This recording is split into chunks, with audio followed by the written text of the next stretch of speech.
Good evening guys, welcome back to my channel मीठी गोली doctor. इसमें आज हम डिस्कस करने वाले एक इंपॉर्टेंट टॉपिक कॉन्स्टिट्यूशन क्या होता है। एफओरिजी नंबर 5 हम लास्ट क्लास में डिस्कस कर चुके हैं। अगर आपको वो लेक्चर देखना है तो आई बटन पे आपको उसका लिंक मिल जाएगा और चैनल को सब्सक्राइब कीजिए ताकि वीडियो का नोटिफिकेशन सबसे पहले आपके पास आ जाए। कॉन्स्टिट्यूशन समझते हैं कि क्या वर्ड है, क्यों समझना ज़रूरी है इसको। जब भी हम कोई भी मेडिसिन पढ़ते हैं, एलन से पढ़ते हैं, बोरिक से पढ़ते हैं, सबसे पहले जब मेडिसिन का इंट्रोडक्शन होता है उसके बाद में ही स्टार्ट आ जाता है आपका क्या कॉन्स्टिट्यूशन। वहाँ पे लिखा हुआ होता है कि इस मेडिसिन का क्या कॉन्स्टिट्यूशन है। तो आज समझते हैं सबसे पहले कि कॉन्स्टिट्यूशन क्या होता है।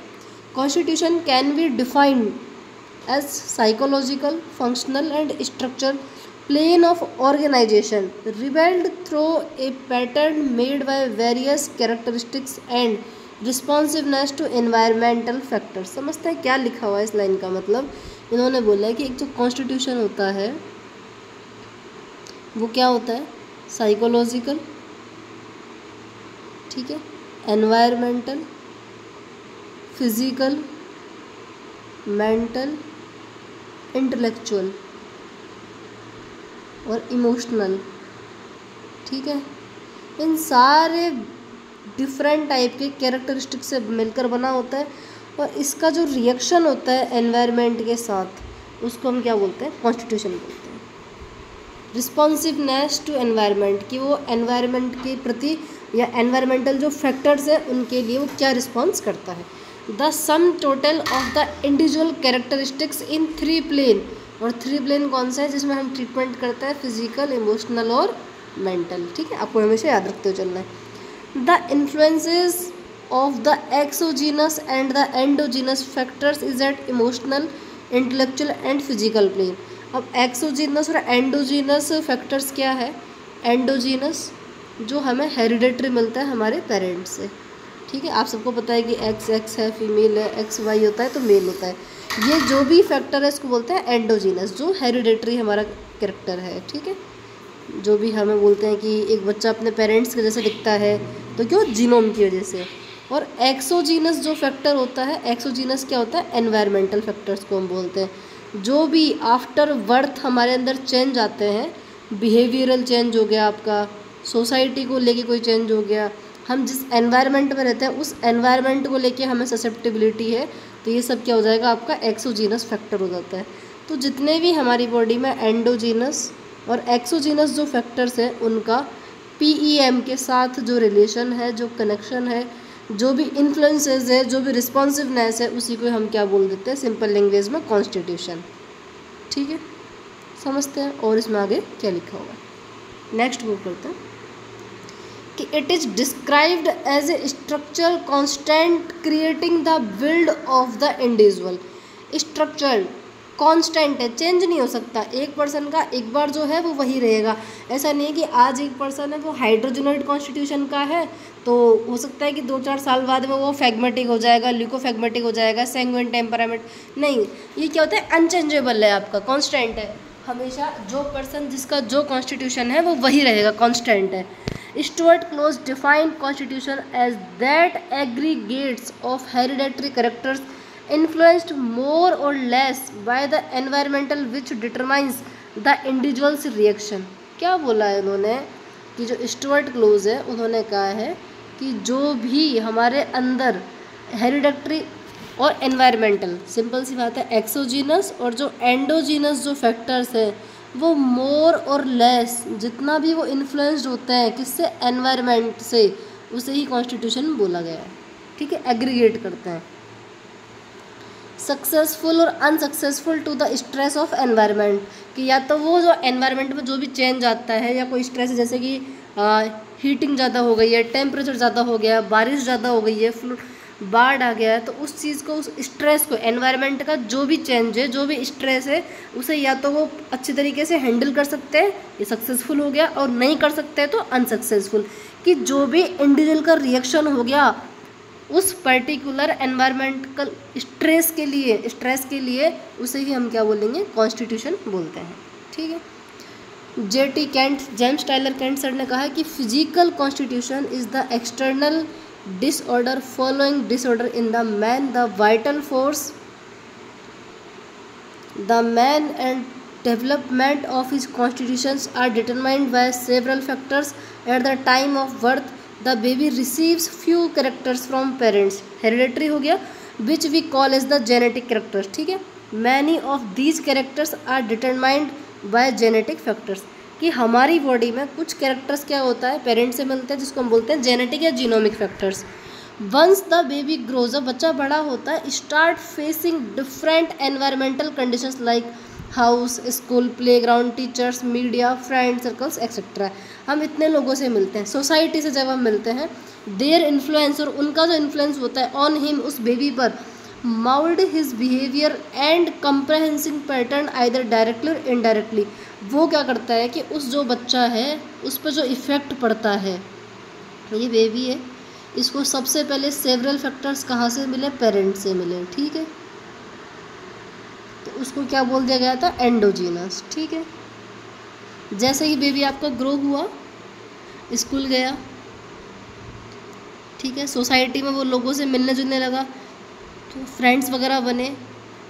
अब इन लोगों के कुछ भी कहने का, जो भी इस बच्चे पे इफ़ेक्ट पड़ता है, जो भी उस बच्चे की किसी भी चीज़ में स्ट्रॉन्ग करता है, कोई भी चेंजेस आता है, उसको हम क्या बोलते हैं, एक्सोजीनस फैक्टर या एनवायरमेंटल फैक्टर्स. अब वो या तो डायरेक्टली इफेक्ट करेगा या इनडायरेक्टली इफेक्ट करेगा. उसके बिहेवियर को चेंज कर सकता है, उसके बोलने के तरीके को, हो सकता है उसकी लॉजिकल थिंकिंग को, उसके सोचने के तरीके को वो चेंज करता है. वो किसको बोलेंगे हम, कॉन्स्टिट्यूशन बोलेंगे, कि वो उस बच्चे का क्या बना रहा है, कॉन्स्टिट्यूशन बना रहा है. फ्रेमवर्क बोलते हैं, फ्रेम बॉडी बन रही है उस बच्चे का. Some persons are liable to some miasm, कुछ पर्सन होते हैं जो किसी एक पर्टिकुलर मियाज्म के लिए अफेक्टेड होते हैं, प्रीडिस्पोज्ड होते हैं, लायबल होते हैं, बहुत ईजीली उसे ले लेते हैं, बहुत जल्दी से ग्रसित हो जाते हैं. And sums are prone to others, और दूसरे किसी और के लिए होते हैं. This selective affinity is called as susceptibility. अब ससेप्टिबिलिटी एक अलग टर्म है. Constitution influences the susceptibility. क्या है कि जो आपका कॉन्स्टिट्यूशन है, सबसे पहले कि ससेप्टिबिलिटी क्या होती है ये भी समझना पड़ेगा कि इन दोनों में क्या डिफरेंस है. ससेप्टिबिलिटी एक कंडीशन है कि किसी एक पर्सन को ऑलरेडी वो किसी चीज़ के लिए क्या है, प्रीडिस्पोज्ड है. कि जैसे मैं हूँ, मैं ऑलरेडी सोरिक मियाज्म के लिए प्रीडिस्पोज्ड हूँ, ठीक है, बट कोई अलग जो पर्सन है वो किसी अलग मियाज्म के लिए क्या है, प्रीडिस्पोज्ड. ये तो क्या हो गया, ससेप्टिबिलिटी.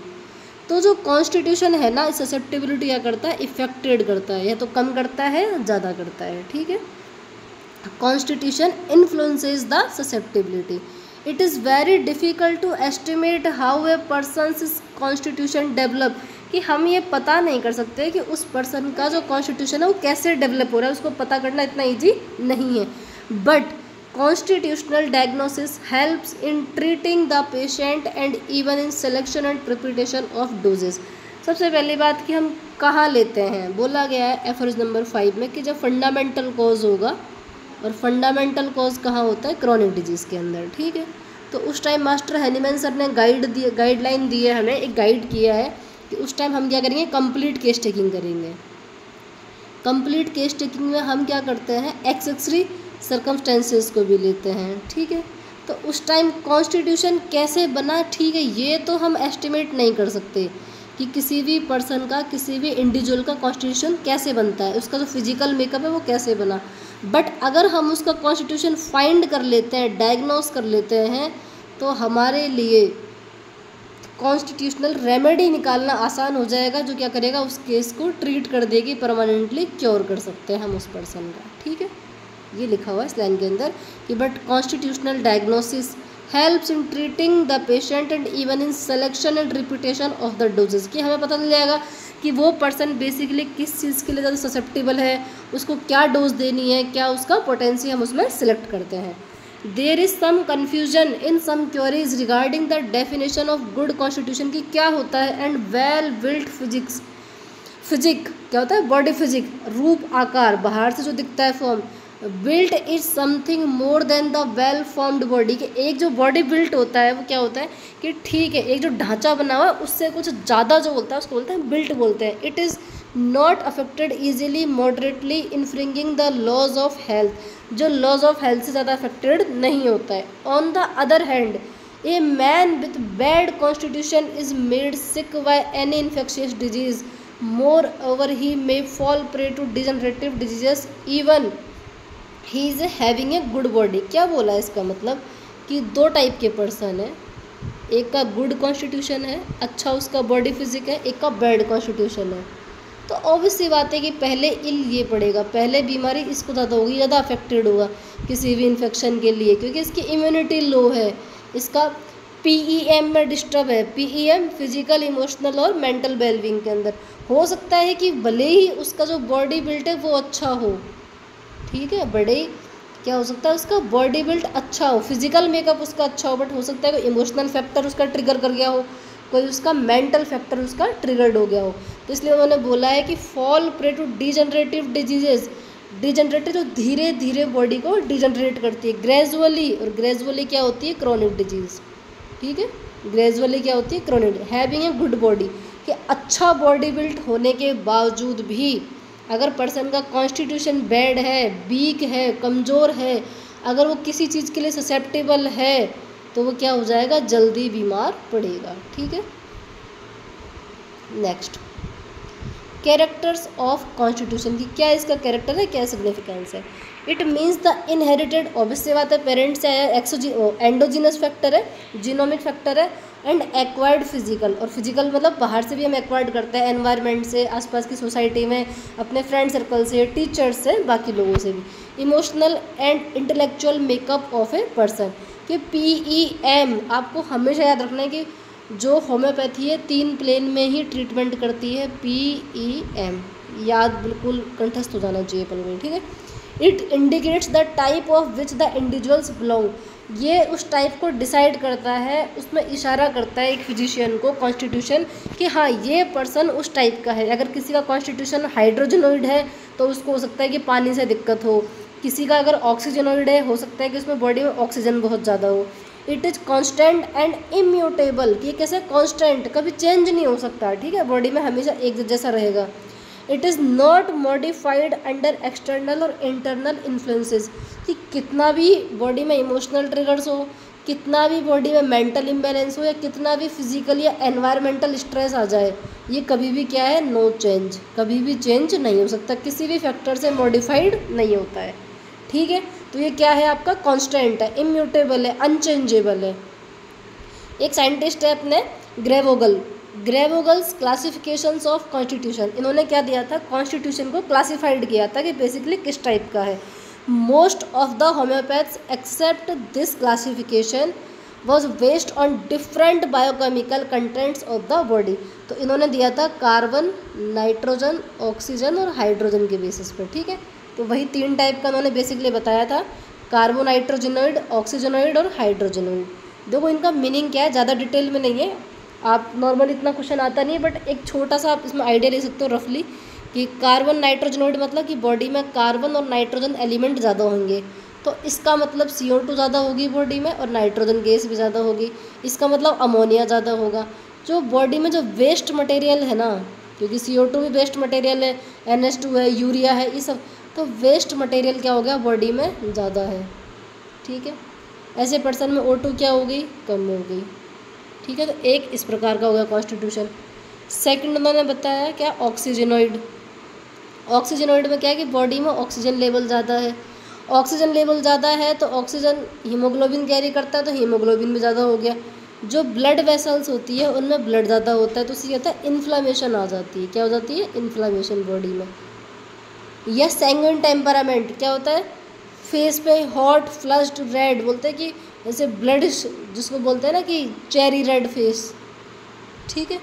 तो ये भी किस कंडीशन में होता है, जिसमें ऑक्सीजन बहुत ज़्यादा होता है, ठीक है। नेक्स्ट एक थर्ड टाइप का है हाइड्रोजनोइड। हाइड्रोजनोइड मतलब जिसको वाटर से कोई एवर्जन है, वाटर वाले, पानी वाले, ठीक है। जैसे कि डैम्प एरिया में कोई पर्सन रहता है, कोल्ड एरिया में कोई रहता है, समुद्र के पास में कोई रहता है, डिफरेंट पर्सनैलिटी।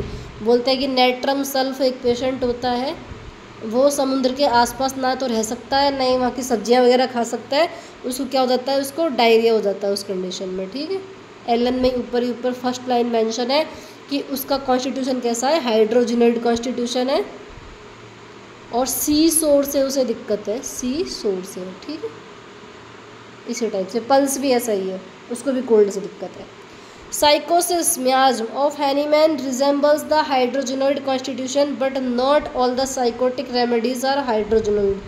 क्या बोला है कि जो हैनीमैन ने 3 टाइप का मियाज्म बताया था, सोरा, साइकोसिस और सिफिलिस, कि जो साइकोटिक मियाज्म है ना कुछ हद तक में हाइड्रोजनोइड जैसा है, ठीक है। बट इसका मतलब ये नहीं है कि सारा जो साइकोटिक रेमेडीज़ है लाइक थूजा वगैरह वो सब हाइड्रोजनोइड टाइप की, कुछ उसकी कंडीशंस उससे मैच होती है। थोड़ा सा याद रखने वाली चीज़ है, अगर बाइवा वगैरह में पूछ लिया जाता तो। बाकी पीजी के लिए इंपॉर्टेंट है, यूनिवर्सिटी के लिए इतना इंपॉर्टेंट नहीं है, ठीक है। इम्पोर्टेंट साइकोटिक रेमेडीज़ कौन कौन सी है आपकी, नाइट्रियम सल्फ, थूजा एंड पल्सल्टिला, जिसका कॉन्स्टिट्यूशन कैसा है, हाइड्रोजनोइड, ठीक है। Hahnemann's noticed that each medicine in the materia medica has a different type of personality of its own. हम पढ़ते हैं ड्रग पिक्चर किसके बेसिस पे, पर्सनैलिटी के बेसिस। जैसे कि अगर आपने मेरे रिसेंट डेज़ के अगर शॉर्ट्स देखे होंगे तो हमने देखा है कि नाइट्रम म्यूर जो है उसकी पर्सनैलिटी हमने एक बॉलीवुड कैरेक्टर है देवदास, उससे मैच किया है। कैसे मैच किया है, grief, heart break, reserved, displeasure, इस कंडीशन के बेस पे, तो उसे क्या बोलते हैं, पर्सनैलिटी बोलते हैं, ठीक है। This was highly propagated by doctor James Tyler Kent as the drug personality, जिसको हमने क्या बोला है, ड्रग पिक्चर है, ड्रग पर्सनैलिटी भी बोलते हैं। This peculiar personality of each medicine is called to the constitutional picture of the drug in the homeopathic field. क्या होता है कि जब अगर हम किसी पर्सन का कॉन्स्टिट्यूशन अगर फाइंड कर लेते हैं कि इस पर्सन का क्या कॉन्स्टिट्यूशन है, तो हम उस अकॉर्डिंग जो रेमेडी निकालेंगे उस रेमेडी को हम क्या बोलते हैं, कॉन्स्टिट्यूशनल रेमेडी। और जो उसे फिजिकल, इमोशनल, मेंटल तीनों प्लेन में क्या करती है, ट्रीट करती है, परमानेंट क्या करती है, क्योर करती है, ठीक है। नेक्स्ट पढ़ते हैं कि कॉन्स्टिट्यूशनल डायग्नोसिस कैसे होता है। This method is useful in understanding the peculiarity of a person in his healthy state as well as disease state. This also helps in the individualisation of a person. क्या होता है कि हमने एक चीज़ बोली थी कि हर पर्सन का कॉन्स्टिट्यूशन डिफरेंट होता है, क्योंकि हर पर्सन को जेनेटिक फैक्टर अलग होगा, सबके माँ बाप अलग होते हैं, ऐसा सेम नहीं है। क्योंकि हमने पढ़ा है कि जो रियल जो भाई बहन होते हैं उनका भी क्या होता है, जीन डिफरेंट होते हैं, जीनोम में डिफरेंस होता है। बेसिक कॉन्स्टिट्यूशन क्या होता है, it includes the peculiarities of an individual in his healthy state. No two persons are alike in this world, की कोई भी दो इंसान इस दुनिया में सेम नहीं हो सकते, आइदर इन हेल्थ और आइदर इन डिजीज़, कि ना ही तो हेल्थ कंडीशन में ना ही डिजीज कंडीशन में। The basic constitutional symptoms of the persons are influenced by endogenous factor. Endogenous मतलब हेरिडेटरी, जो हमें किससे मिले, हमारे पेरेंट्स से मिलते हैं, ठीक है। नेक्स्ट मूव करते हैं आगे। डेवलपमेंटल कॉन्स्टिट्यूशन कैसा है कि जब बॉडी का डेवलपमेंट हो रहा होता है। This can be understood better by learning the past history of the patient. इसीलिए जब हम क्रॉनिक केस चेकिंग करते हैं तो पर्सन की फैमिली हिस्ट्री और पास्ट हिस्ट्री दोनों हम लेते हैं। द सर्कमस्टेंसेज, जो भी हालात हों, जो भी उस टाइम की कंडीशंस हो, the patient had gone through or studies, और उन सबको क्या करता है, फिजिशियन स्टडी करता है। Developmental constitutions determines the person psychosomatic state, की उसकी फिजिकल और उसकी सोमेटिक मतलब स्केलेटल सिस्टम दोनों क्या करता है, निश्चित करता है, डिटरमाइन करता है, एक फिजिशियन को हेल्प करता है उस चीज़ के लिए। नेक्स्ट है आपका environmental constitution. This determine the persons reaction to the current situations, time and circumstances, either friendly or troublesome, how the persons behaves during a challenging situation.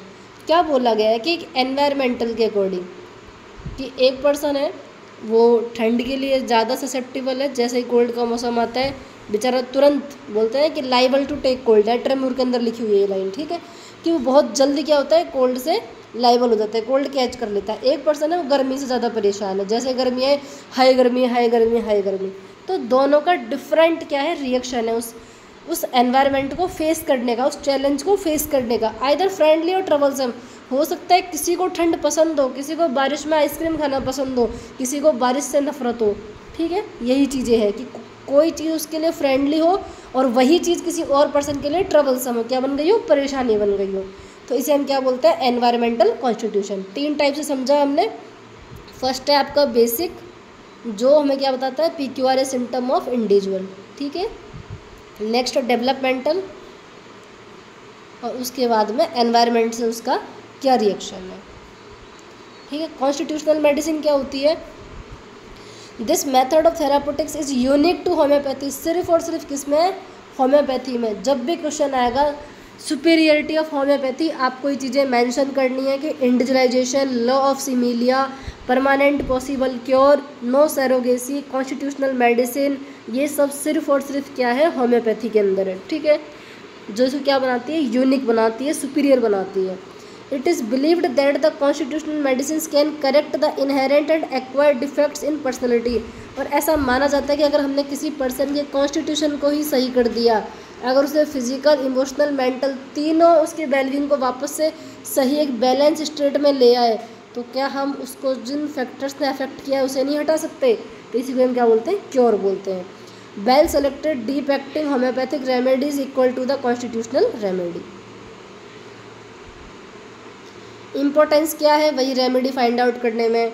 Constitution is accurately characterised by symptoms and signs whose presence enables us to have a good knowledge of the whole psychological and morbid entity, कि जो भी हमारी conditions में जो भी changes आए, morbid है नहीं, गलत चेंजेस या बुरे चेंजेस आए, जो भी साइंस और सिम्टम्स आते हैं वो हमें कॉन्स्टिट्यूशन को डिसाइड करने में हेल्प करते हैं। Constitutional peculiarities of a patient helps in determining the susceptibility to development of illness, कि वो उस बीमारी के लिए कितना ससेप्टेबल है। एक पर्सन ज़्यादा होता है, एक पर्सन कम होता है, एक पर्सन की इम्यूनिटी ज़्यादा है उस पर्टिकुलर केस के लिए, एक पर्सन की इम्यूनिटी कम है उस केस के लिए। Constitutional peculiarities help the physicians in stabilising similarity while selecting a similar remedy, कि जब भी पर्सन क्या होता है सिमिलर रेमेडी सिलेक्ट कर रहा होता है, तो अगर उसे कॉन्स्टिट्यूशन पता है तो उस अकॉर्डिंग वो अच्छी रेमेडी सिलेक्ट कर सकता है। It is easy to recognize the objective signs of different constitution and to realize that they are invariably matched by certain hereditary manifestations and by physical, dynamic and psychological possibilities। यही चीज़ उन्होंने बताया कि अगर हमें पता चल जाता है किसी भी वे से कि कौन सा कॉन्स्टिट्यूशन है, तो वो हमारे काम को और आसान बना देता है कि उसमें कौन सा फैक्टर गड़बड़ हुआ है, फिजिकल हुआ है, डायनेमिक हुआ है या हेरिडेटरी फैक्टर उसका गड़बड़ हुआ है। ठीक है, it helps to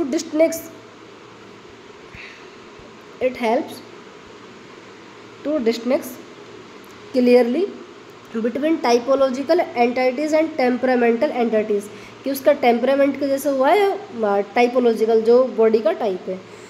the practical interest of this description about constitution is surely diagnostic and even prognostic and also therapeutic, कि हम डायग्नोस तो कर ही सकते हैं सबसे पहली बात, बट प्रोग्नोसिस हम बता सकते हैं कि इसमें क्या प्रोग्नोसिस है, बैड प्रोग्नोसिस है, गुड प्रोग्नोसिस है, कितना वो बीमारी क्योर हो सकती है, हम उसका आइडिया लगा सकते हैं इससे। ठीक है, एंड ऑल्सो थेरापेटिक पर्पस तो इसका है ही। Through study of constitution seems to make easy the selection of curative remedy. Simple सी बात है। ससेप्टिबिलिटी एंड कॉन्स्टिट्यूशन सिंपल सा है कि कन्फ्यूजन रहता है क्या होता है, तो उसके लिए लाइन इसमें लिखी हुई वो पढ़ लेना आप लास्ट में, कि a little reflection will readily convince us that the manifestation of the different hereditary plan or organisation will be determined by susceptibility. The final product which we perceives by the attributes in the mental, emotional and physical spheres therefore will be determined by susceptibility. Thus the constitutional type is a good measure of the susceptibility within the person. क्या होता है कि ये susceptibility है और ये constitution है, तो कॉन्स्टिट्यूशन उसका क्या है, PEM का एक ढांचा है जो उसको एक्सोजीनस और एंडोजीनस फैक्टर से मिला है। ससेप्टिबिलिटी क्या है कि उस पर्सन की कोई कंडीशन है कि ये पर्सन इस चीज़ के लिए प्रीडिस्पोज्ड है, ससेप्टिबल है, तो ससेप्टिबिलिटी इन फंक्शंस में करती है, इन्फ्लुएंस करती है, न कि कॉन्स्टिट्यूशन इस फंक्शंस को इन्फ्लुएंस नहीं करता। ठीक है, सिंपल सी बात है। थैंक यू गाइस, बने रहिए मीठी ओरियो डॉक्टर चैनल को आप सब्सक्राइब कीजिए ताकि ऐसी ही अमेजिंग वीडियोज़ और बेसिक कॉन्सेप्ट ऑर्गेनन के आप समझ सकते हैं। Take care, tata, bye bye.